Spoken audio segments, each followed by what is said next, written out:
que tenía su morada en los sepulcros y nadie podía atarle ni aun con cadenas, porque muchas veces había sido atado con grillos y cadenas, mas las cadenas habían sido hechas pedazos por él y desmenuzado los grillos y nadie le podía dominar. Y siempre de día y de noche andaba dando voces en los montes y en los sepulcros e hiriéndose con piedras. Cuando vio pues a Jesús de lejos, corrió y se arrodilló ante él, y clamando a gran voz dijo: ¿Qué tienes conmigo, Jesús, Hijo del Dios Altísimo? Te conjuro por Dios que no me atormentes. Porque le decía: sal de este hombre, espíritu inmundo. Y le preguntó: ¿cómo te llamas? Y respondiendo diciendo: Legión me llamo, porque somos muchos. Y le rogaba mucho que no los enviase fuera de aquella región. Estaba allí cerca del monte un gran hato de cerdos paciendo, y le rogaron todos los demonios diciendo: envíanos a los cerdos para que entremos en ellos. Y luego Jesús les dio permiso, y saliendo aquellos espíritus inmundos entraron en los cerdos, los cuales eran como 2000, y el hato se precipitó en el mar por un despeñadero, y en el mar se ahogaron. Y los que apacentaban los cerdos huyeron y dieron aviso a la ciudad y en los campos, y salieron a ver qué era aquello que había sucedido. Vienen a Jesús y ven al que había sido atormentado del demonio y que había tenido la legión, sentado, vestido y en su juicio cabal, y tuvieron miedo. Y les contaron los que lo habían visto cómo le había acontecido al que había tenido el demonio y lo de los cerdos, y comenzaron a rogarle que se fuera de sus contornos. Al entrar él en la barca, el que había estado endemoniado le rogaba que le dejase estar con él, mas Jesús no se lo permitió, sino que le dijo: vete a tu casa, a los tuyos, y cuéntales cuán grandes cosas el Señor ha hecho contigo y cómo ha tenido misericordia de ti. Y se fue y comenzó a publicar en Decápolis cuán grandes cosas había hecho Jesús con él, y todos se maravillaban. Padre, gracias por esta mañana, Señor. Gracias por la palabra, porque ella es fiel, Dios, porque ella es limpia. Dice el proverbista que ella es limpia, acrisolada, Señor, así como la plata es refinada, así tu palabra es pura. No hay engaño en ella, no hay maldad en ella, Dios. Por eso te pido, abre nuestro entendimiento esta mañana con tu escritura, Dios. Trae la revelación de ella, el consejo divino que necesitamos para nuestra vida cristiana y aún para comprender aquello que es difícil, Dios. Hoy te damos gracias en el nombre de Jesús. Amén y amén. La enseñanza de hoy se llama poderes dominantes. ¿Cómo se llama? Poderes dominantes.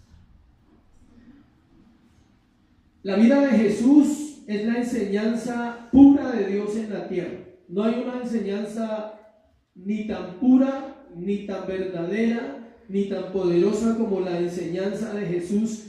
En cada acto y en cada palabra que él hacía, mostraba que él era quien dijo ser y que sabía lo que hacía. Jesús es Dios. Todos los domingos quisiera empezar diciéndole eso a la iglesia: Jesús es Dios. Porque uno de los grandes problemas de estos tiempos es pensar que él era el Hijo de Dios no más. No, él es Dios.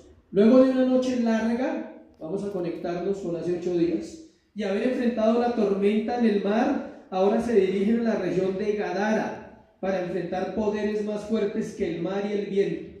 ¿Se acuerdan que estuvimos en la tormenta? ¿Sí? ¿Quién me repite los 4 puntos sin mirar en el cuaderno? No, tranquilo, no me voy a detener ahí, solo era una pregunta. Jesús, ¿qué? Calma la tormenta, ¿sí? Calma antes de la tormenta, calma durante la tormenta, calma después de la tormenta y tormenta después de la calma. ¿Alguien ha vivido esa tormenta después de la calma esta semana? Ah, bueno. Nosotros después tuvimos un matrimonio y casi se convierte en una tormenta, o sea, sí.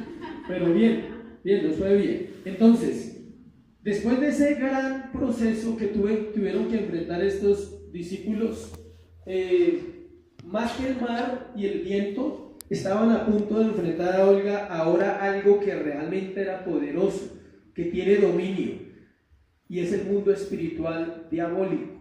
Eso era lo que ahora ellos tenían que enfrentar. y ellos no conocían nada de eso. Para el Antiguo Testamento, ellos siempre han creído en los demonios, los judíos y todos los del Antiguo Testamento, pero nunca vieron las manifestaciones como las vieron en la época en que Jesús estuvo en la tierra.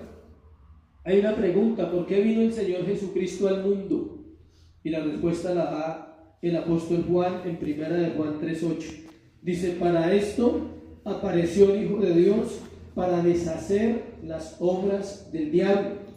Uno de los propósitos, porque son muchos, dentro del propósito de Jesús venir a la tierra, era deshacer las obras del diablo. O sea que hay obras diabólicas, obvio. O sea que hay un mundo espiritual real. Él vino para vencer a Satanás a fin de rescatar, escuche, pecadores de la esclavitud espiritual y trasladarlos al reino de Dios.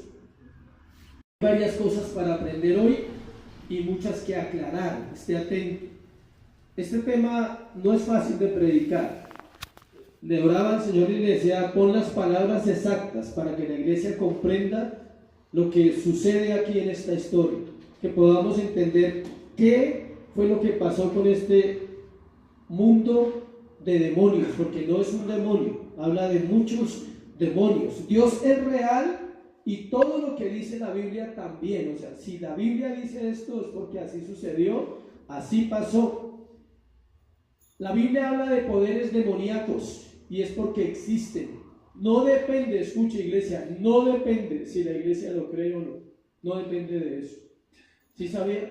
Así como Dios no depende si el hombre cree o no. El que se favorece es el hombre, pero Dios sigue siendo Dios aunque la humanidad no crea en él. Dios sigue siendo el Salvador aunque miren lo rechace. Entonces, si la gente cree o no cree en el mundo demoníaco, no afecta. Siguen siendo ¿qué? Reales. Hay un texto en Santiago 19 que lo voy a leer y ahora lo vamos también a mirar, que hace una pregunta. Dice: ¿tú crees en Dios? Y la respuesta debe ser sí. Y el mismo apóstol Santiago da la respuesta. Dice: bien haces. Los demonios creen y tiemblan. Los demonios creen en Dios, conocen a Dios, estuvieron con Él eternidades. Durante eternidades fueron adoradores de Dios. Por eso la reacción que vamos a estudiar, por eso ellos toman esa reacción ante el Hijo de Dios. No podemos decir que creemos en Dios y decir que no creemos que Satanás exista. No se puede. Hay gente que dice: no, yo creo en Dios, pero eso del diablo, no sé, como que hay que evaluarlo. Ese es el mismo diablo diciéndole que no crea. ¿Listo? Los demonios, la maldad y el pecado son latentes en esta tierra. Una de las tareas que el adversario hace bien es engañar al hombre para que éste seleccione lo que cree. Hay gente que le gusta seleccionar. Lo que le agrada, lo cree, y lo que no le agrada, no lo cree. Lo que le confronta, no lo cree. Lo que le beneficia, sí lo cree. Esta historia en particular habla de un hombre endemoniado, pero Mateo nos dice que eran dos. Vamos siempre al paralelo, acuérdense lo que les he compartido. Siempre que estudiamos los evangelios es necesario estudiar ¿qué? Los paralelos. Mateo habla de dos, y aparte de eso habla de muchos demonios. Un hombre, en Mateo dice que eran dos, pero todos concuerdan en algo, que eran muchos los demonios. Y del poder absoluto también hablan, de Jesús sobre el mundo espiritual.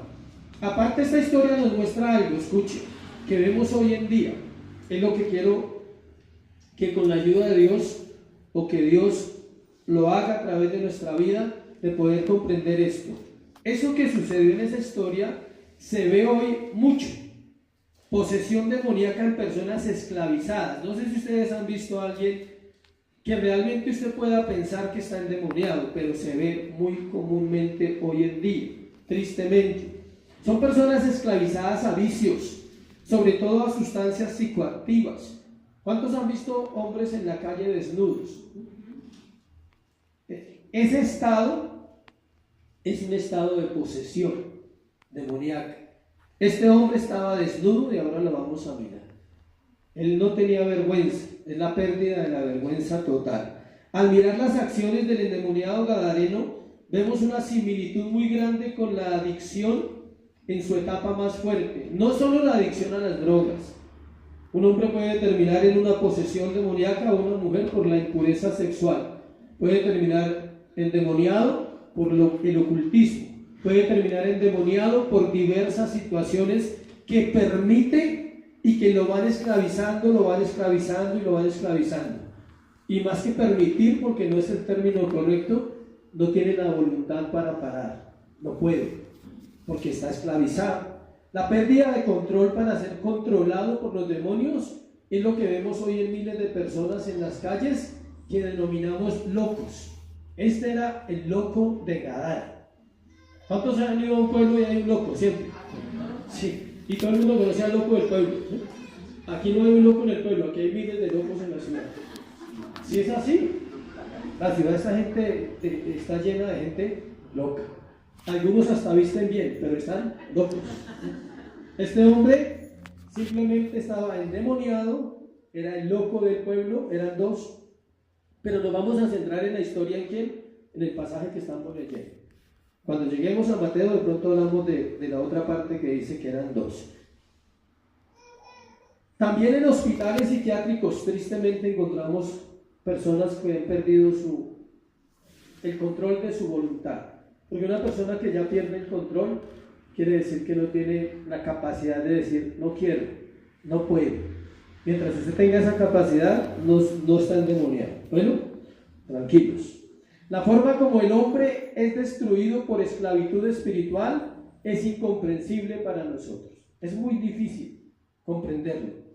Ignoramos hasta dónde el hombre, a causa de su depravación espiritual, abre puertas en su alma para que el diablo tome control de su vida. Ese es el gran asunto, iglesia. Nunca entendemos cómo va a trabajar Dios entre dos cosas que vive el cristiano: santidad versus pecado. No sabemos qué puertas abrimos al pecar, qué cosas permitimos que pueden deteriorar mi alma al punto de llevarme a esclavitud. De todos los relatos en que se confrontan y se expulsan demonios, el más impresionante en la Biblia es sin duda este. Este escenario que vamos a estudiar es el más interesante, digamos el más abierto de lo que se habla de muchos demonios. En la narración bíblica, desde que Dios expulsara del cielo a Satanás y a sus ángeles rebeldes, que eso está en Apocalipsis 12, 7, 12, desde ese episodio no se habían desplazado de manera simultánea a tantos demonios por orden divino. O sea, solo allá había sucedido, cuando Dios expulsa a Satanás y a sus demonios del cielo. ¿Cuántos fueron? ¿Quién sabe? La tercera parte de todos los ángeles. No podemos hacer cuentas porque es un número que no entendemos. Son millares de millares, los ejércitos de Dios eran millares de millares de millares de millares. Entonces también son millones. Sí sabía que hay demasiados demonios, aunque son la tercera parte. Desde ese momento, nunca, hasta el momento en que aparece la historia del endemoniado gadareno, y en ninguna parte de la Biblia se habla de muchos demonios. El hecho fuera un demonio, dice, de un hombre o de alguien, pero nunca se habla de tantos como en esta historia.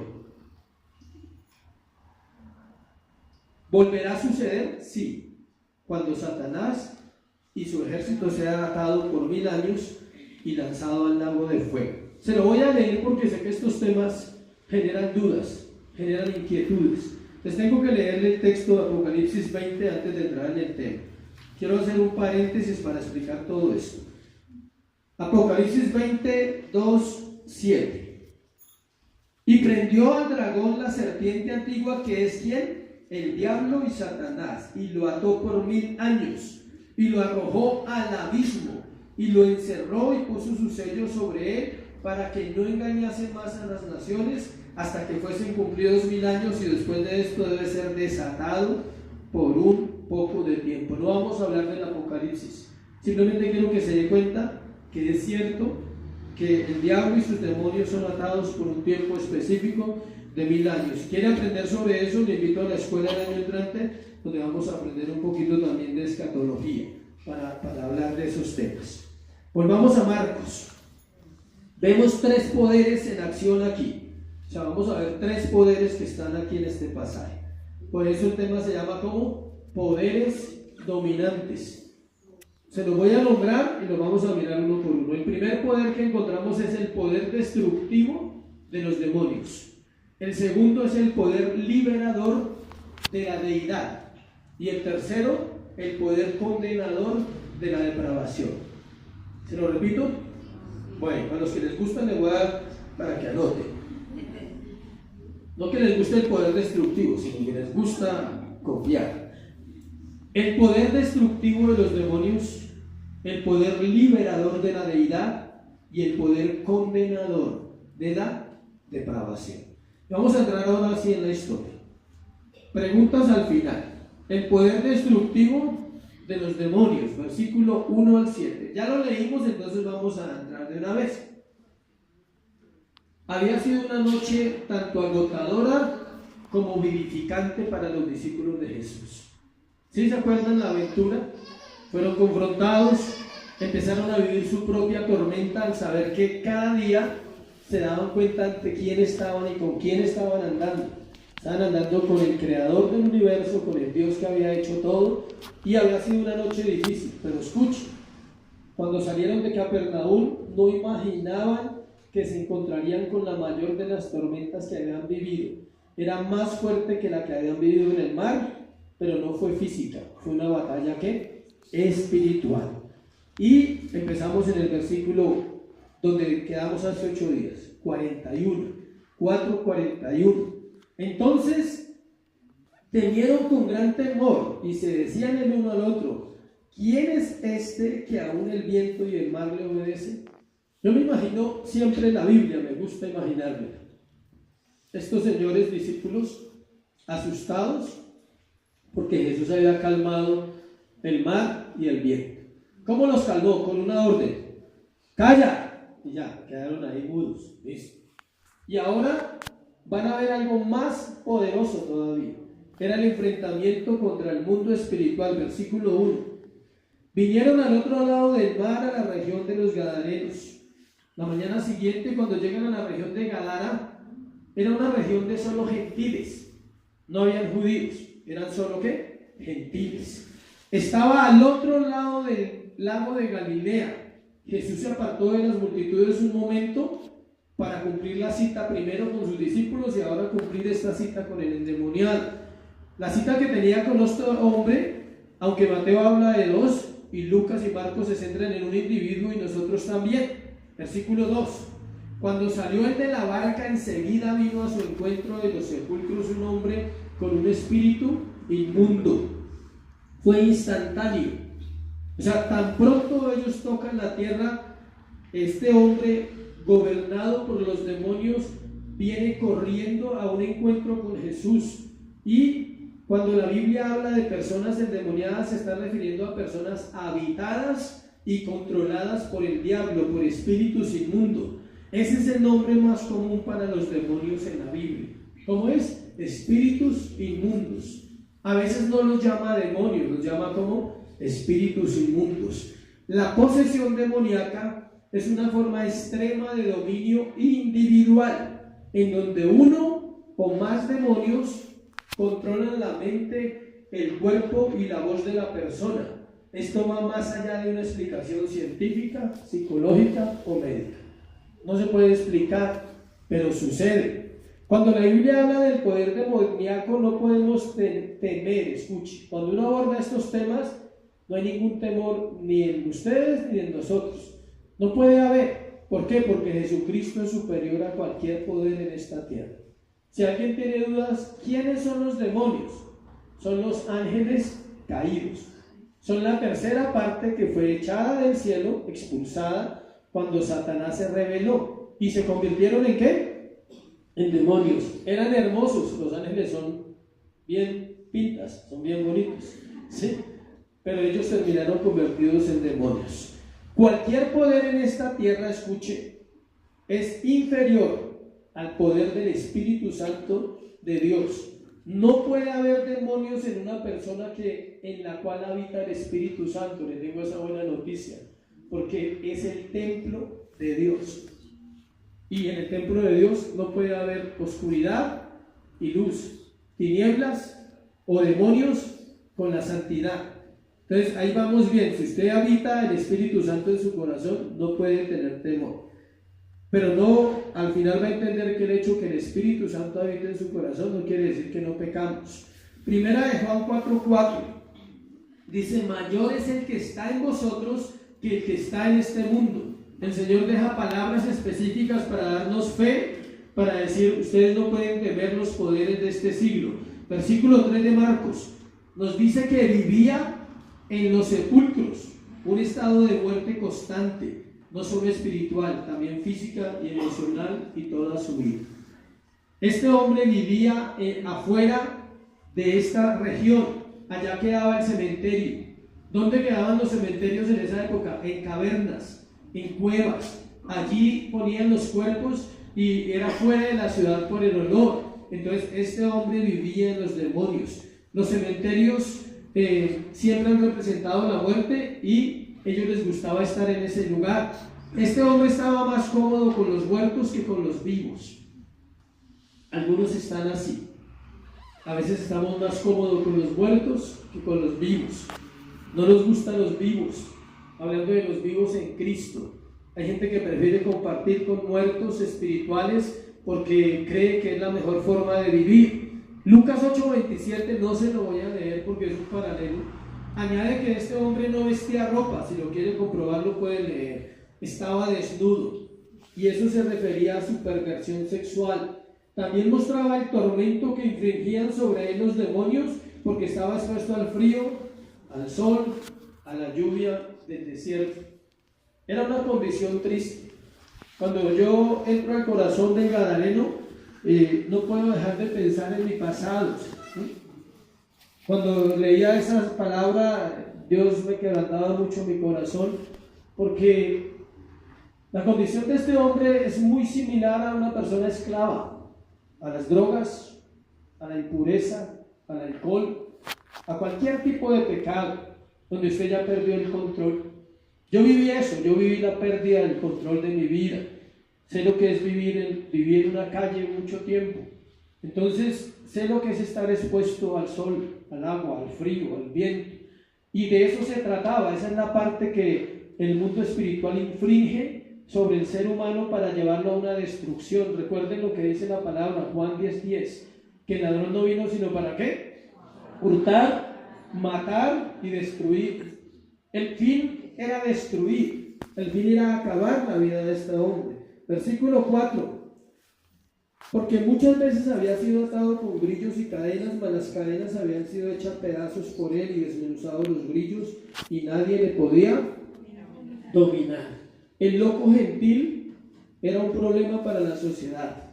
Habían tratado de atarlo, de quizás para calmarlo, pero nadie le podía dominar. Hay personas que se vuelven un problema para una familia cuando están dominados por algo espiritual. Hemos ido a casas donde la gente dice que hay alguien que ya está loco, que está endemoniado, y es difícil. Sí sabía que se desarrolla una fuerza tremenda por los espíritus inmundos, logran desarrollar fuerza impresionante. Hay asuntos que nosotros no podemos dominar, iglesia. Necesitamos que Dios tome control, porque solo Él tiene el poder para dominar el poder demoníaco. Cuando uno se enfrenta a eso, tiene que ser muy sabio. Hay gente que cree que puede estar echando fuera demonios por todo lado, y no es cuidadoso. Eso es de cuidado, de mirar qué dice la Escritura. Mateo dice que eran feroces en gran manera. Los dos paralelos para los que están anotando están en Lucas 8 y Mateo 8. Entonces Mateo nos dice en su historia que eran feroces, en plural, en gran manera. Versículo 5: siempre de día y de noche andaba dando voces en los montes y en los sepulcros e hiriéndose con piedras. ¿Cuándo maldecía? De día y de noche. Eso demuestra otra cosa que hace la posesión. No puedes dormir. No es que si usted no duerme no se asuste, ¿bueno? Pero sí es un síntoma malo, no dormir. El cerebro necesita descansar. ¿Sabe qué es lo que más se afecta cuando usted no duerme? El cerebro. No el cuerpo, el cerebro. Y Él es el que maneja todo nuestro cuerpo, hablando de lo físico. Ahí dice que de día y de noche, o sea que este hombre no tenía ¿qué? Paz. Maldecía todo el tiempo, dice que daba voces. se hería por sí mismo. Esto parece terrible, o sea, parece una historia así dramática de terror, ¿sí? Lo triste es esto, escuche, cualquier persona puede estar maldiciendo constantemente y herirse a sí mismo. No necesita estar endemoniado para maldecirse y para herirse. Cualquier persona, una vez dijo un pastor, siempre que salude a alguien tenga en cuenta que puede estar saludando personas que están en condición totalmente pecaminosa. No para no saludarlos, sino para que uno siempre sepa que está tratando con un mundo espiritual con las personas. Este hombre se maldecía y maldecía a los demás y se hería a sí mismo. El pecado hace eso, maldice constantemente la vida del ser humano y hiere el corazón humano, que no comprende cómo puede salir de algo que es destructivo, y aunque lo sabe, no quiere seguir practicando su pecado. Le es imposible salir por sí solo. Mire, yo he conocido casos, aparte del mío, de personas que quieren salir, pero no pueden. De muchachos que vienen a la iglesia y vienen a una reunión y vuelven a la droga instantáneamente, duran meses, luego vuelven y luego vuelven, y están luchando por salir de ese mundo de la adicción. Hombres esclavos a la inmoralidad sexual que quieren salir, no quieren engañar a su familia, no quieren hacerle daño a nadie, pero lo están haciendo. Constantemente estás haciendo daño. Muchos venimos de esa vida. Si tú recuerdas tu pasado, es vergonzoso. Si recordamos lo que hacíamos, cuánto daño causamos, cuántas heridas se pueden producir a la vida mía primero y a la vida de otras personas cuando somos controlados por X pecado. No lo vamos a centrar solo en una adicción, se puede centrar en cualquier área de tu vida. O sea, lo que controle tu vida va a hacerte daño, porque el ser humano fue creado para que Dios sea su Señor, para que Él sea el que controla nuestra vida. En el momento en que algo diferente controla nuestra vida, empezamos a hacernos daño. De hecho, produce maldición, produce heridas. Alguien decía que cómo se sana una persona. ¿Sabe cómo se sana una persona? Arrepintiéndose. No que lo lleven a una regresión. Se sana en el momento del arrepentimiento. Cuando dice, perdóname, o sea, mi pecado me hizo daño. Yo lo viví, gracias a Dios por misericordia, hace años. Primero que yo reconocí cuando Dios, por gracia, acercó mi vida hacia Él, fue eso. Me dolió mucho, o sea, yo decía, ¿cuánto daño me hice? O sea, ¿cuánto daño causé? O sea, ¿cuánto destruí? ¿Cuánto sembré mal en una generación que más adelante puede sufrir por lo que yo sembré? ¿Cuántas cosas, maldiciones se abrieron a mi vida por mis pecados? Muchas cosas. Y gracias a Dios, Dios pudo sanar mi corazón. Versículo 6, el que dice, cuando vio pues a Jesús de lejos, corrió y se arrodilló ante él. El que esperaba en la orilla del lago no era cualquiera, y no quizás como otras veces que había hecho huir a otros. ¿Se acuerdan lo que leímos? No lo podían atar ni con cadenas ni con grillos, porque las desmenuzaba y se hacía daño. Cuando él va corriendo, el que lo estaba esperando esta vez era otro, era el Hijo de Dios vivo, en persona, y esta vez él no podía hacer lo que quería. Era Dios, el Jesucristo hecho hombre, a quien tenía que reverenciar y obedecer, porque aún el diablo y sus demonios están sujetos al poder de Dios. El poder de Dios es impresionante. El que lo logre entender y comprender temerá caer en manos de Dios, temerá jugar con Dios. El versículo 7 dice que, clamando a gran voz, dijo, ¿qué tienes conmigo, Jesús, Hijo del Dios Altísimo? Te conjuro por Dios que no me atormentes. El demonio se dirigió a Jesús directamente, reconocía que la autoridad. No se le tiró a los discípulos, ¿qué quieren conmigo ustedes? No, él se dirige a la persona ¿de qué? De autoridad. Hay otro caso en la Biblia cuando un león, va Sansón, va el papá y va la mamá. ¿Y el león a quién se dirige? A Sansón. Porque el diablo, el enemigo, sabe quién tiene autoridad y quién no tiene autoridad. Y siempre tratará, si logra derribar la autoridad, derriba todo el resto. Si él lograba intimidar a Jesús, intimidaría a todo el grupo. Pero él no sabía, él sí sabía con quién se estaba encontrando y él tenía claro quién era. Y aunque el hombre quería revolcarse y tal vez ser violento, los demonios esta vez no pudieron hacerlo porque estaban frente a Dios. Le conocían, escuchen, porque habían estado con él durante la eternidad y le habían adorado hasta que se rebelaron. Aquí encontré algo que quiero hacer un paréntesis. La rebelión me separa de la adoración. ¿Cuándo fueron separados de la adoración? Cuando se rebelaron. Toda rebelión apaga mi adoración. Toda, por pequeña que sea. Por eso la adoración es importante en la iglesia. Por eso no es cantar canciones, no es repetir unas notas, no es repetir unas melodías, no es tocar unos instrumentos.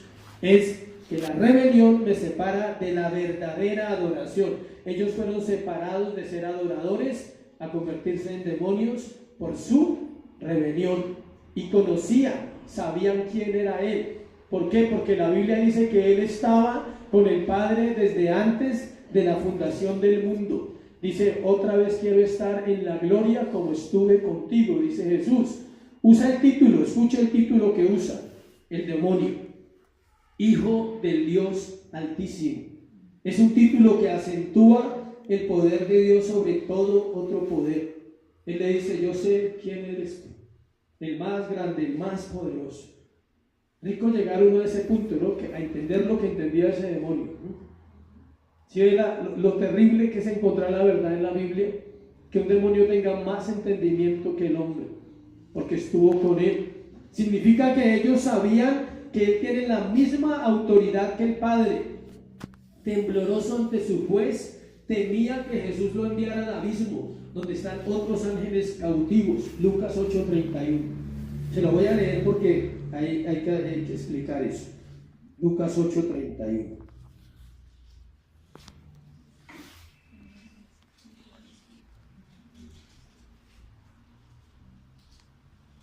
Y rogaban que no los mandase ir al abismo.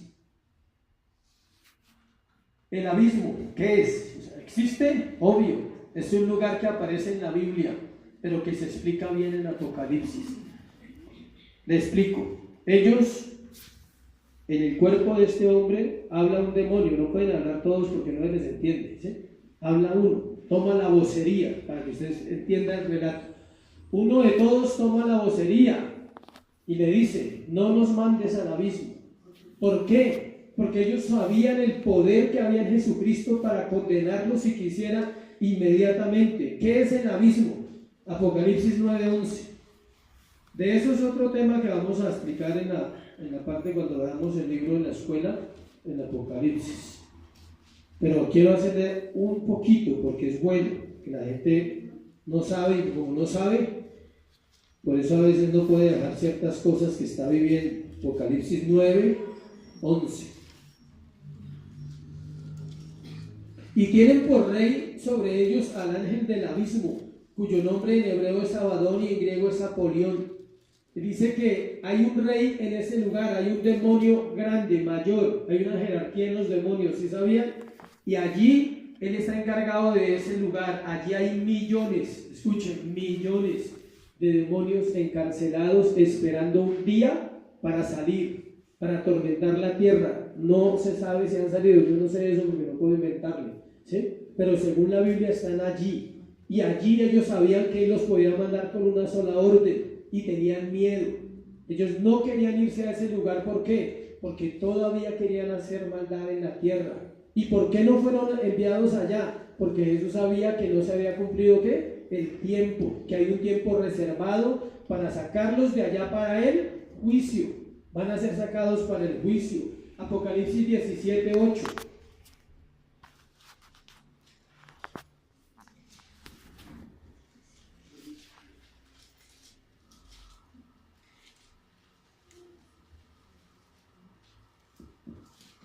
La bestia que has visto era y no es, y está para subir ¿de dónde? Del abismo, e ir a perdición. ¿Sí ve para qué sube? Para ir a perdición, dice, y los moradores de la tierra, aquellos cuyos nombres no están escritos desde la fundación del mundo en el libro de la vida, se asombrarán viendo la bestia que era y no es y será. Apocalipsis 20:13. Y el mar entregó los muertos que había en él, y la muerte y el Hades entregaron los muertos que había en ellos, y fueron cada uno juzgados según qué. 20 del 1 al 3. Vi un ángel que descendía del cielo con la llave del abismo y una gran cadena en la mano, y prendió al dragón, la serpiente antigua, que es el diablo y Satanás, y lo ató por 1000 años, y lo arrojó ¿a dónde? Al abismo. ¿Por qué tengo que compartir eso? Porque el abismo es un lugar espiritual, y ellos tenían miedo de ir a ese lugar, sabían que de allí no podían salir. Por eso ellos piden que los manden ¿a dónde? Donde los marranos. ¿Qué necesita una persona para entender esto? Dios, que se revele a su corazón y le diga si hay un lugar donde ellos van a estar. Y ahí dice quiénes van más a estar con ellos, ¿cierto? Los que no fueron hallados, inscritos ¿dónde? En el libro de la vida. Mientras se arrastraba delante de Jesús, lo único que podía hacer era rogar que tuviese un poco más de tiempo antes de ser arrojado al abismo. Eso es una escena bárbara. Yo creo que esos discípulos se asustaron mucho. El reinado de Satanás ya se cumplió, porque Jesucristo vino a establecer su reino en cada corazón. Y si Él es el rey, no puede haber otro rey en esta tierra. Solo hay un rey, ¿se llama qué? Jesucristo. El diablo tiene el tiempo contado. Todo lo que logra hacer es engañar. Esa es el arma favorita de él, ¿qué? Engañar. Vamos al segundo punto. Sé que en su mente quedan miles de preguntas. No se aparte de Dios y con el tiempo va a tener las mejores respuestas. Bueno, el poder liberador de la deidad, versículo 8 al 16 de Marcos 5. Los demonios conocían perfectamente al Hijo de Dios, eran conscientes de la imposibilidad de resistir su poder. Ellos no podían huir. Lo único que pudieron hacer fue que postrarse y empezar a clamar, a chillar, porque la Biblia describe los aullidos, que son como unas voces horribles que ellos le decían que no los botara al abismo. Versículo 8: sal de este hombre, espíritu inmundo. El espíritu inmundo fue el que habló, escuche. En el versículo 7 los demonios hablan, dice ahí, a través de personas, clamando a gran voz, dijo: ¿qué tienes conmigo, Jesús? No habló el hombre, ¿habló quién? El demonio. El hombre no tenía miedo de ser mandado al abismo porque él no sabe nada de eso. El que sabía todo eso era ¿quién? Los demonios. Versículo 9: el Señor preguntó: ¿cómo te llamas? Y respondiendo diciendo: Legión me llamo, porque somos muchos. El nombre no era el del individuo, no dice que se llamaba Pedro o Juan, no. ¿Era el nombre de quién? De los demonios. Era un título tomado por las fuerzas demoníacas que habitaban en él. Legión es una palabra que se usaba en el ámbito militar para identificar a grupos de soldados. Una legión romana podía tener desde 2000 hasta 6000 soldados. O sea, ¿cuántos demonios eran? Los estudiosos todos concuerdan que mínimo eran ¿cuántos? 2000. Porque el número de cerdos era ¿qué? 2000. Es curioso, pero en la Biblia no hay nada que sea casual. Muchos demonios habían entrado en ese hombre. Lucas 8:30 te lo hace ver ahí. Jesús exigió saber el nombre de estos demonios por una sencilla razón, escuche: para ejercer su poder absoluto sobre el reino de Satanás. ¿Se puede hablar con demonios? Es la pregunta. No. Se llama espiritismo. Los únicos que hablan con demonios son los brujos verdaderos, no los falsos. Los falsos lo engañan a usted. El brujo verdadero sí tiene contacto con el mundo espiritual, pero un cristiano no debe hablar con demonios porque cae en un área peligrosa que se llama ¿qué? Espiritismo. No es que yo le voy a preguntar cómo se llama, entonces que le dé el teléfono también. Sí. Si usted quiere saber cómo se llama, pídale el teléfono y la dirección entonces. ¿Para qué? Él, porque Él es Dios, soberano, tiene la autoridad para preguntar porque es su reino, es su creación. Aún los demonios y el diablo son una creación de Dios y tiene toda la autoridad sobre ellos para preguntarles todo. Él sí podía hacerlo, el hombre no. Por más que crea que tiene el poder y la famosa unción y todo eso, no puede hacerlo, porque se convierte en ¿qué? En espiritismo. Termina hablando con ellos y se le olvida el propósito que Dios tiene al predicar el Evangelio. Versículo 10. Los demonios, y le rogaba mucho que no los enviase fuera de aquella región. Rogaban que no los echase afuera. ¿Por qué? ¿Por qué creen que ellos rogaban que no los echase fuera de esa región? Porque ese era un pueblo ¿qué? Gentil, separados de Dios. Todos eran un pueblo ¿qué? Pecaminoso. Allí no había luz. ¿Se han leído la Biblia cuando dice luz fue anunciada a quién? A los gentiles. Luz les resplandeció. Ellos no tenían luz. Ellos realmente no había temor de Dios allí. Al parecer querían ejerciendo influencia sobre aquellos lugares. Su fin era causar daño, así fueran animales. Sabían que era temporal porque el reino de Dios había llegado. Al permitir que los demonios, entraran en los cerdos, no era una señal de compasión con los demonios. Todo estaba dentro del plan perfecto de Dios con la humanidad. O sea, el hecho que Dios no los hubiera arrojado al abismo no era que tuvo misericordia de ellos, no nos confundamos, ni que tuvo compasión de ellos, no. Simplemente estaba establecido que todavía seguía otro proceso que no se ha terminado. Versículo 13. Luego Jesús les dio permiso y saliendo aquellos espíritus inmundos entraron en los cerdos, los cuales eran como 2000, y el hato se precipitó en el mar por un despeñadero y en el mar se ahogaron. Nos dice que los cerdos se ahogaron al irse por un barranco o por un despeñadero. Esa era la acción demoníaca, matar. Siempre han hecho eso. ¿Quién mató a los cerdos? Los demonios, no Jesús. La gente, la gente que vio eso pensó que había sido Jesús. Por eso más adelante le dicen que se vaya. Ellos se molestaron con él, dijeron, uy, apenas llegó él, como que llegó la sal, ¿sí? Algo así. Sí, la gente piensa eso. Se les acabó su negocio. Los actos pecaminosos de los demonios no son responsabilidad de Dios. Escuche, Dios no responde por los actos pecaminosos de ellos. La pérdida de 2000 cerdos no significa nada en comparación con la salvación de un hombre. Para el Señor eso era nada. Era preferible que se murieran esos 2000 marranos y no que un hombre perdiera ¿qué? El alma. Al igual los cerdos iban a ser sacrificados y el que se hubieran ahogado no dañó la carne. O sea, el hecho de que los demonios ahogaron no quiere decir que los dejaron allá ahogados, no. Eso la gente, era su trabajo, era su cosecha. Ellos vivían de eso, de vender carne de marrano. Y ellos, ¿qué hicieron? Pues obvio, sacarlos del agua y vender todo lo que alcanzaron a recuperar. Entonces la pérdida material no fue mucho, pero ellos no comprendían lo que estaba pasando. No sé si usted se imagina que Jesús se baja de la barca, viene el endemoniado hacia él, tiene ese diálogo que de pronto nadie escuchó allá, todos los que estaban por ahí de mirones, cuando un momento otro ven que los 2000 marranos se van hacia el mar y se ahogan. Pues es raro, ellos dirían, ¿qué le pasó a esos marranos? O sea, ¿qué pasa? Me imagino tratando de espantarlos. Hágase para allí, o sea, no, fue raro. Fue un episodio raro, porque es un episodio ¿qué? Espiritual. Los hombres nunca lo comprendieron. Nosotros porque quedó escrito y quedó revelado, o si no igual no entendemos. Imagínate que usted, póngase en la escena, usted llega a un campo, se baja una persona de una barca, tiene un diálogo con un endemoniado, el endemoniado se calma, pero al instante los marranos se ahogan. Ellos no sabían qué había pasado.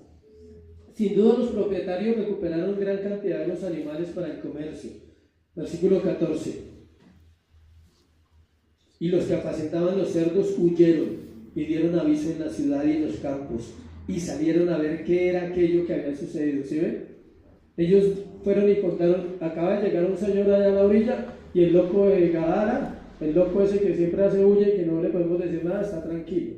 Pero hay un problema, los cerdos se ahogaron.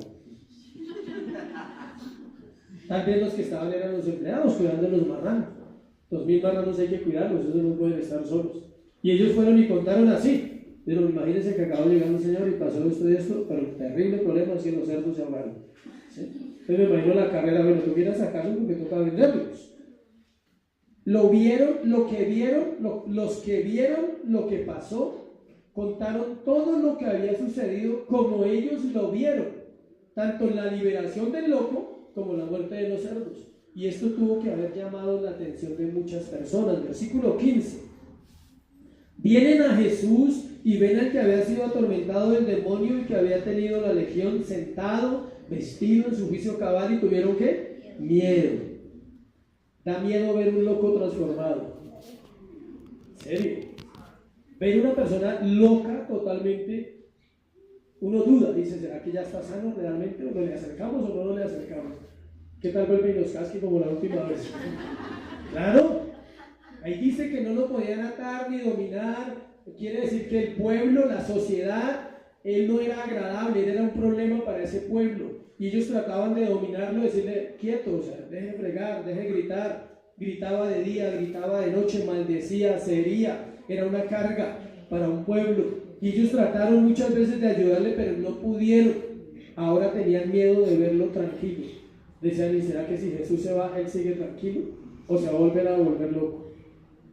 Ahora lo veían para bien de una manera diferente. Es algo difícil de creer, pero ese miedo que ese pueblo sentía era el mismo que habían experimentado los discípulos en la barca la noche anterior. ¿Se acuerdan cuando dice que cuando Jesús ordenó al mar y al viento callar, dice que ellos tuvieron ¿qué? Miedo. Este temor es un temor que todos los seres humanos le temen a encontrarse con Dios. Aunque usted no lo crea, todos tenemos un temor impresionante de decir, ¿cómo será ese día? De encontrarme con él cara a cara. Y que sea hallado ¿qué? Limpio, que sea hallado sin mancha, sin pecado. Solo los que habían sido libres, mire lo que dice el versículo 16, les contaron todo lo que había visto, cómo le había acontecido el que había tenido el demonio y lo de los cerdos, y comenzaron a rogarle que se fuera de sus contornos. Vamos en el 16. Solo los que han sido libres pueden estar ante Dios y disfrutar de su presencia. El único que no tenía miedo era el loco. Todos los demás estaban llenos de miedo, decían, que se vaya, no lo podemos tener acá. Perdimos 2000 cerdos, vino y descontroló todo en un momentico, y ellos empezaron a rogarle, decirle, ¿por qué no se va de nuestros contornos? Salmo 16:11 dice, me mostrarás la senda de la vida, en tu presencia y plenitud de gozo, delicias a tu diestra para siempre. Eso era lo que estaba experimentando el endemoniado en ese momento, versículo 16. Ven al que había sido atormentado del demonio y que había tenido la legión como sentado, vestido, en su juicio cabal, y tuvieron miedo. Una persona libre experimenta eso, plenitud y gozo. Y él, escuche, él era el único de todo ese pueblo que no quería que Jesús se fuera. Todos los demás querían que se fuera. Una persona libre nunca quiere que su Salvador se vaya. Nunca quiere que su Señor sea parte de él, ni por un instante, por nada. Estaría dispuesto, como dice la Biblia, a dar realmente todo lo que es por un momento en la presencia de Dios. Tercero, el poder condenador de la depravación. Versículo 17 al 20. Sería de esperar un avivamiento después de este episodio tan poderoso, pero la reacción fue contraria en los que vieron y se enteraron. Imagínense lo que pasó. Todo el mundo diría, uy, Cristo llegó a nuestro pueblo. Ahora sí viene el tiempo de bendición. Cualquiera esperaría, después de una liberación de esas, de echar fuera más de 2000 demonios, que viniera un avivamiento a esa tierra. Pero no sucedió. Versículo 17. Comenzaron a rogarle que se fuera de sus contornos. La palabra rogar, ¿a qué significa? Implorar, suplicar, por favor, Señor, váyase. Tal vez no sabían ni que se llamaba Jesús. Tal vez no lo sabían. Porque acuérdense que está en la orilla del mar, acaba de llegar, no tiene familiares, no tiene quien lo presente, presentamos al predicador, o sea, no tiene nada. Simplemente él llega ahí. Y tal vez ellos no sabían ni el nombre de él, simplemente le decían, vecino, ¿se puede? O sea, por favor, o sea, sí, váyase, no queremos que esté aquí. Lleva aquí 5 minutos y mire todo lo que pasó, o sea, ¿cómo será si se queda? ¿Sí? Mire todo lo que ha pasado, o sea, mire cómo nos afectó, mire cómo nuestro negocio está sufriendo pérdida. Escuche esto, qué curioso. Los demonios rogaron para que los dejase en ese lugar, y las personas le ruegan para que se vaya. Los demonios le decían, déjanos en este lugar, no nos eches fuera. Y la gente decía, no se quede aquí, váyase. Si ven las cosas que están en la Biblia, preferían la compañía de los demonios que la del Salvador. Preferían la compañía de ¿quién? De los demonios. Los demonios se quedaron ahí. Ellos no se ahogaron. ¿Se ahogaron quiénes? Los cerdos. Un demonio no se ahoga. Esto muestra la depravación humana, hasta dónde puede llevar al ser humano a preferir lo malo, lo incorrecto y no querer venir a la verdad, porque sus obras serán confrontadas por la luz de Cristo. Jesús lo dijo en Juan. Dice, amaron más las tinieblas que la luz, no vinieron a Cristo para que sus obras no sean reprendidas. Por eso cuando uno peca se aleja de ¿quién? De Dios. Y no quiere venir a la luz para decirle, reconozco mi maldad, reconozco que te necesito, estoy batallando con esto y no puedo seguir viviendo así, y si no vuelvo mi corazón a ti, mi corazón se va a enfriar, mi corazón se va a apagar, la muerte va a entrar y voy a estar separado de ti mucho tiempo. Romanos 3:9 nos da una detallada ilustración de la depravación humana. Vamos a mirarlo porque esto es una doctrina que no podemos cubrir hoy, solamente vamos a mirar unas cositas. Pero la depravación humana es una doctrina cristiana que la iglesia necesita aprender. Romanos capítulo 3, versículo 9. ¿Qué pues somos nosotros mejores que ellos? En ninguna manera, pues ya hemos acusado a judíos y a gentiles que todos están ¿qué? Bajo pecado. No somos pecadores por elección, somos pecadores por naturaleza. Le voy a explicar un poquito sobre esto. Esto es un estudio de varias clases sobre la depravación del ser humano. Solo espero explicarle un poquito. No somos pecadores por elección, no elegimos pecar. Desde que nacemos somos pecadores. ¿Por qué? Por naturaleza. Somos pecadores por naturaleza, por nacimiento. El salmista lo dijo mejor en el Salmo 51. ¿Qué dijo? En pecado fui formado, en pecado me concibió ¿quién? Mi madre. Y luego, escuche, no, se lo voy a repetir para que lo comprenda. No pecamos por elección, nacemos pecadores, pero luego pecamos por elección. ¿Sí me expliqué bien? No pecamos por elección, somos pecadores desde que nacemos, pero luego cuando crecemos y cuando nos hacemos adultos y cuando tenemos razón y cuando nuestra conciencia nos acusa, entonces pecamos. ¿Por qué? Por elección. En el momento de la concepción, la naturaleza pecaminosa es puesta en el hombre. ¿En el momento de qué? La concepción. Y un pastor puso un ejemplo muy curioso. En una presentación de niños, él fue a orar por el niño y dijo, este es el pecador más bonito que he visto, ¿cierto? Y a la mamá no le gustó. Pero es cierto, es un pecador, porque es un bebé. ¿Es un qué? Pecador. A nadie le gusta eso, pero eso dice la Biblia. Es un pecador. ¿Por qué? Por naturaleza. Viene con el pecado de Adán, como usted y yo venimos con el pecado de Adán, pero un día tiene que ¿qué? Elegir si va a pecar abiertamente o si por gracia o por misericordia Dios puede no, Dios lo hace y nos salva.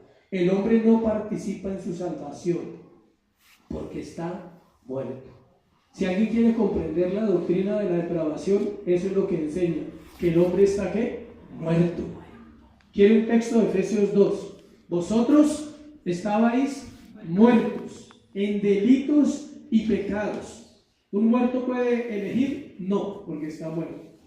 ¿Un muerto siente? No, no siente vergüenza de lo que hace, porque está ¿qué? Muerto.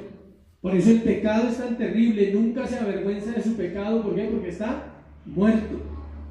Es la gracia y el amor de Dios que inicia en el hombre el proceso y este a su vez puede acercarse a él. Primero la gracia tiene que venir al corazón del hombre y en ese momento él tiene la capacidad de elegir por el Señor. Pero sin la gracia de Dios no puede elegir porque está ¿qué? Muerto. Eso también nos enseña el asombroso milagro que ellos vieron ese día no era suficiente para la fe. Ver a ese hombre loco, transformado, limpio, juicioso, no es suficiente. Por eso los milagros no son suficientes para que la gente venga a una iglesia. Solo vienen por convicción del Espíritu Santo, porque un día la palabra entró a sus mentes y a sus corazones y trajo convicción de que somos pecadores y que necesitamos salvación. Los milagros no son un canal de fe. Según la Biblia, lo único que produce una fe genuina es la palabra de Dios. Usted puede ver al paralítico andar, al loco sano, al que sea, pero si usted no tiene contacto con la Biblia, no tiene fe. Solo se tiene fe a través de ella.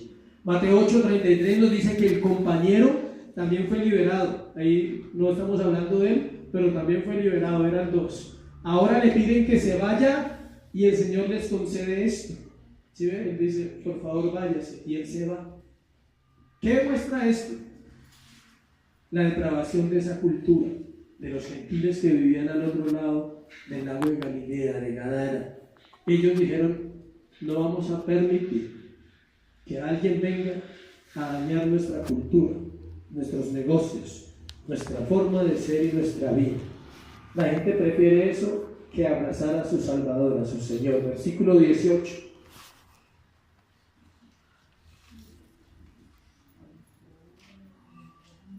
Así que en Romanos, versículo 18. Al entrar él en la barca, el que había estado endemoniado le rogaba que le dejase de estar con él. El único que quería a su Señor era él. Él fue transformado totalmente, estaba lleno de pasión, lleno de amor. Dijo, no te vayas, por favor. No me dejes aquí solo con todos estos locos, ¿sí? El loco estaba pensando, ¿sí? El que era loco dijo, uy, ahora me toca quedarme con todos estos, que tal me cobren todo lo que hice. Obvio, él decía, lléveme con usted.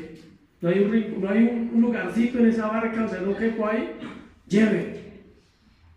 Escuche esto.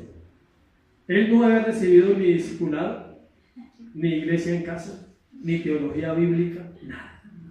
Él no sabía nada, lo único que sabía era que era ¿qué? Libre. Lo sentía, lo tenía ahí en su corazón, pero el Señor tenía otros planes. Versículo 19, mas Jesús no se lo permitió, sino que le dijo, vete a tu casa, a los tuyos, y cuéntales cuán grandes cosas el Señor ha hecho contigo y cómo ha tenido misericordia de ti. En otras palabras le dijo, sé luz en medio de este pueblo. Con solo verlo convertido en un hombre nuevo, su testimonio hablaría del poder liberador de Cristo. Cualquiera que lo viera diría, ese era el loco. O sea, pero mírenlo cómo está ahora. Solo hay una forma de salir de la depravación humana que va a ser el infierno, y es temer a Dios y a su poder. Este hombre hizo su tarea. Escuche, lea Marcos 7:31. Él hizo una tarea que Dios le encomendó. Ahorita les explico. Volviendo a salir de la región de Tiro, vino por Sidón al mar de Galilea, pasando por la región de ¿qué? Decápolis. ¿Sí ven? Jesús volvió a ese lugar después, pero aquí en el versículo 20 dice, se fue y comenzó a publicar ¿en dónde? En Decápolis. Cuán grandes cosas había hecho Jesús con él, y todos se maravillaban. El endemoniado empezó a predicar en 10 ciudades. Decápolis significa 10. Y Jesús volvió después, en el capítulo 7 de Marcos, volvió a pasar por allá, y la actitud que encontró fue diferente. La gente lo recibió y la gente quería escuchar el evangelio. ¿Por qué? Porque un endemoniado fue libre, porque un hombre que reconoció a Jesús y por gracia él lo salvó, había impartido buenas nuevas, había empezado a hablar de esa liberación que él había tenido. Este hombre hizo su tarea. Mateo 10:28. Mateo 10:28. No temáis a los que matan el cuerpo, mas el alma no pueden matar.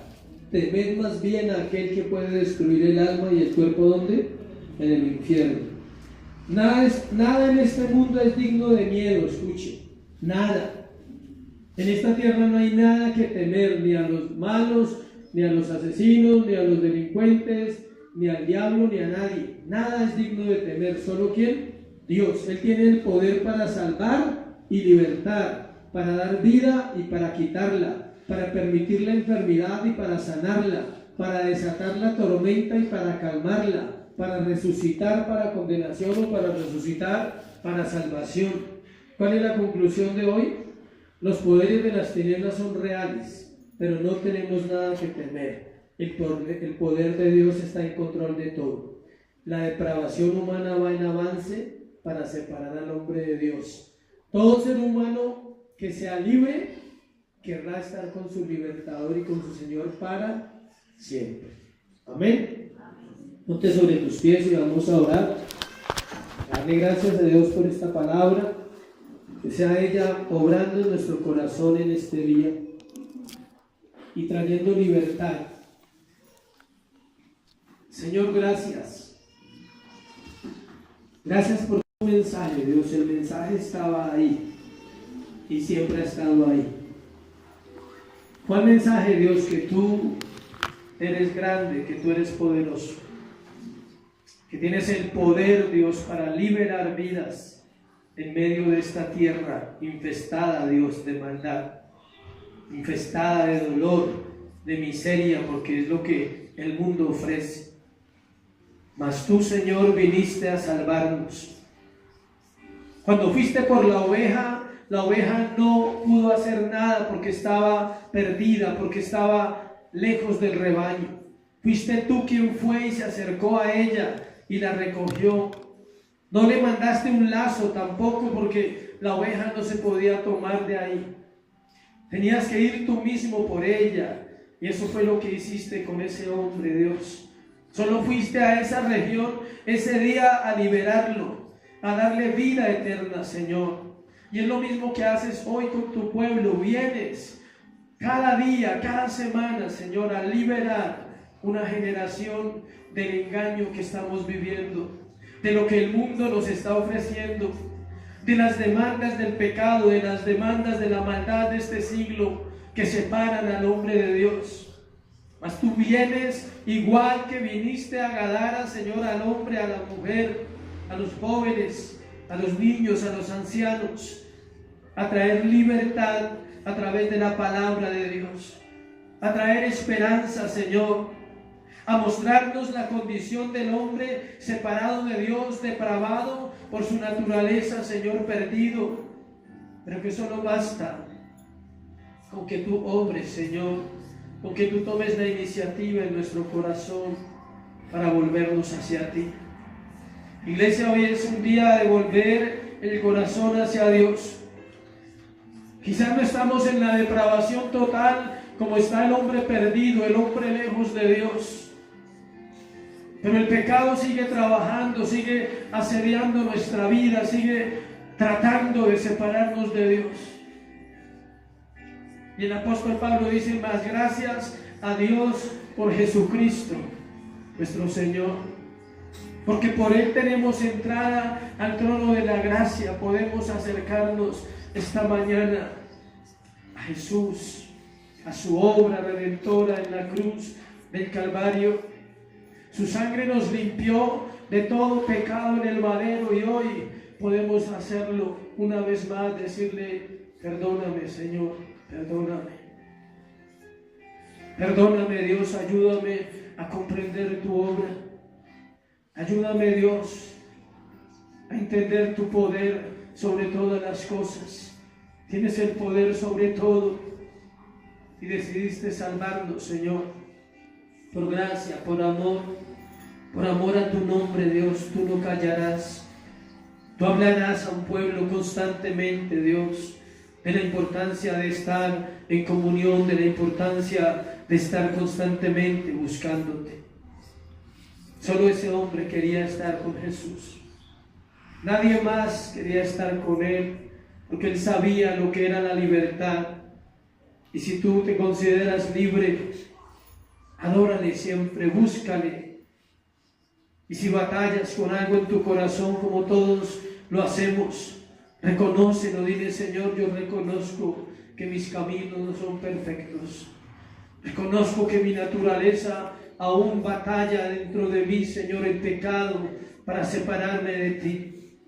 Pero también reconozco que tu poder es grande para liberar mi corazón, para darme vida, Señor, para sanarme si hay heridas del pecado. Recuerda que el pecado produce maldición y produce herida. En el momento en que tú vuelves tu corazón a Dios y te arrepientes, no solo eres perdonado, también suceden las otras cosas. Hay libertad en nuestro corazón y hay bendición para nuestra vida. No solo es esperar que alguien ore, iglesia, es tu actitud, es tu corazón ante Dios, cómo se vuelve como el hombre gadareno, sentado, dice la palabra, en su juicio cabal. Quiere decir que volvió en sí, que era consciente ante quién estaba. Y el pecado nos hace alejar, pero también podemos volver en sí hoy, decirle: Señor, aquí estoy. ¿Qué quieres que haga? ¿Cuál es tu voluntad, Señor? Tenías una voluntad perfecta para este hombre, que anunciara tu verdad. A nosotros guíanos, Señor, a hacer aquello que tú quieres, a guardar nuestro corazón en estos días, en estos tiempos de tanta bulla, de tanto escándalo, Señor, que el mundo produce. Ayúdanos a guardarnos mañana, esta semana, Dios, a ser luz, como este hombre fue luz en medio de su pueblo. Así, Señor, que la iglesia sea luz en medio de esta comunidad. Que tú seas luz en medio de tu casa, que tú seas luz en medio de las personas con las cuales vas a compartir estos días. Sé luz, porque Dios nos mandó a eso, a ser luz para una generación que está en tinieblas. Hoy te doy gracias, Señor, por todo lo que haces, Dios, por todo lo que eres, Señor, por todo aquello que tú estás haciendo en nuestro corazón. Bendice la iglesia. Danos un buen tiempo mañana de paz, como dice la palabra. Mi paz os dejo, mi paz os doy. No como el mundo la da, sino la paz verdadera. Y esa paz se produce cuando hacemos lo que Dios dice que debemos hacer. Hoy te doy gracias, Señor, por la iglesia. Le bendigo en el nombre de Jesús. Amén y amén. Dios les bendiga y Dios les guarde. Un aplauso a Jesús.